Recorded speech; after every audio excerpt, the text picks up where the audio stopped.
Okay, we start.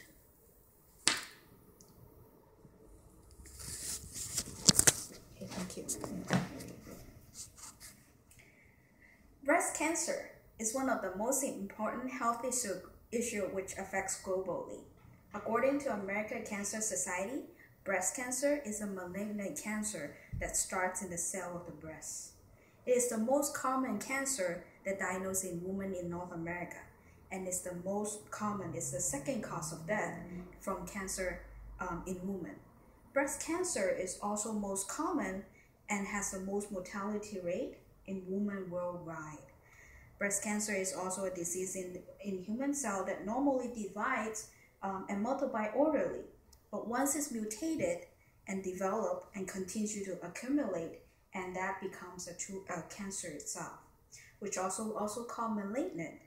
When the cancer is spread to other parts of the body, it's also called metastatic cancer. As we learned in anatomy and physiology classes, the breast is itself is a sweat gland and is epidermal in the organ.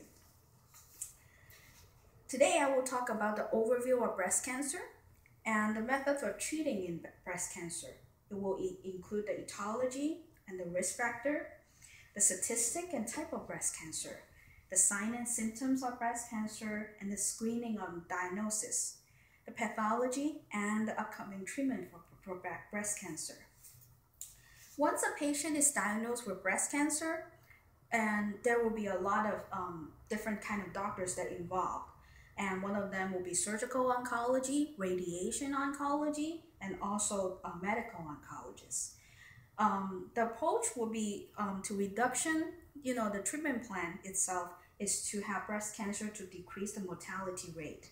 According to Abraham and Sarama, in order to diagnose a patient with breast cancer, it will require the following treatments, such as a history and physical exam, a bilateral mammogram, a biopsy of the lesion itself, some lab tests, and also pathology tests, and also radiograph.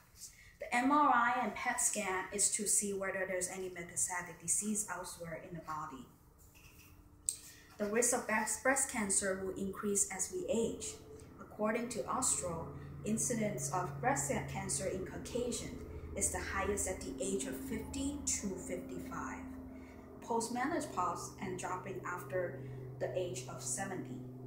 In early age, people who has their first menses before the age of 12, they also with delayed menopause also have increased chances of breast cancer. Also, people with family history that has breast cancer will increase their rate to develop breast cancer. People who has previous cancer will also have a higher chances to get breast cancer as well. And so it is about there's also women that a typical ductal lobular hyperplasia has about 4 to 5-fold risk of developing breast cancer. Other factors such as environmental, such as bad habits, healthy diet, lifestyle, obesity, and also other chemicals that will also increase the risk of having breast cancer. In the United States, there are about lifetime risk of develop breast cancer in a lifetime is until age of 85 is about 1 in 8 women. It is by far the most leading cancer and being the second leading cause of death in women. Breast cancer is also the most leading cause of death in the age of women that are in 40 to 49 years old.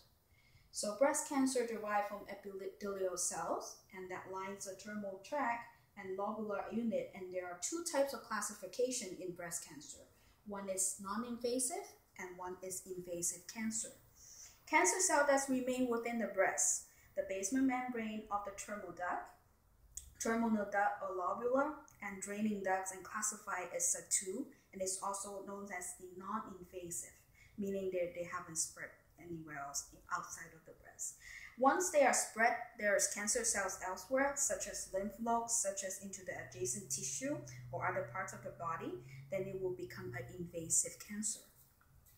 The most common symptoms of breast cancer is that usually women find a lump in their breast, such as whether it is painless or it is irregular edges, or if they are irregular edges, or if they are in pain, likely it is a malignant cancer.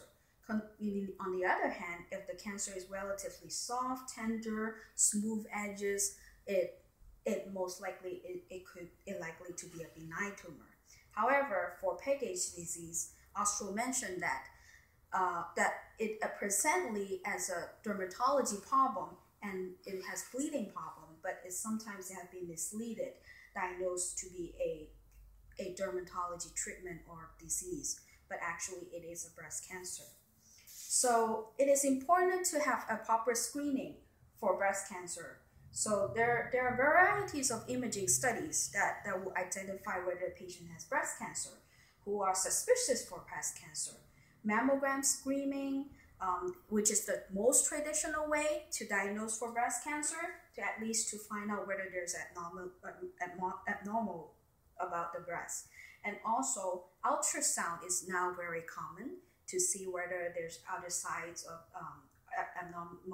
abnormality in the breast. It's clearly that it features a potential lesion. It is of the measurement and the shape of the lesion itself. But MRI of the breast, which is the most expensive, is often used because it provides very supportive data for the oncologist to diagnose the patient whether did have the breast disease. And the fact that the majority of the patient has a newly diagnosed with cancer in the United States are most likely they are not metastatic, because we are in a country where mammogram for patients that are 40 and above, that each year will get a mammogram exam. So whether in the treatment part, whether the patient will go under the surgery or a lumpectomy or a mastectomy, which the whole breast will be removed, it really depends on the degree of the disease and how the patient desire. For patients who prefer that to have a conservative treatment or therapy, that the goal is to provide the best low recurrence of the disease of about the breast cancer. So in most cases, after the surgery, the breast conservation therapy of the residual disease will options such as mastectomy or indication who are not eligible. So sometimes a patient is not eligible for a lumpectomy or any other thing else, so a mastectomy will has to be observed. So it is whether the patient could be qualified for reconstruction surgery. It really depends on how timely manner of the mastectomy of the surgery it was done. So approximately 5 to 10% of the women of breast cancer may have genetic mutation, which is BRCA1 and 2. The cost of the test is very expensive, so everyone could have just a lab test of itself to test whether it is BRCA1 and 2. It is the test that Angelina Jolie had done, and after she tested herself with this lab test, she was diagnosed. She was classified as mutated. So afterwards, she has bilateral mastectomy done. That's one of the examples for about this newly kind of like within this a few years with the BRCA1 and 2 newly prevention, or what they call it, to see if they have a genetic mutated ancestor. So it is very important for early screening for mammogram, and with the MRI, ultrasound, and at least a mammogram each year for for women that are 40 to 45 years old. It is important to have an early prevention and to see whether we are in chances of having a breast cancer. Thank you.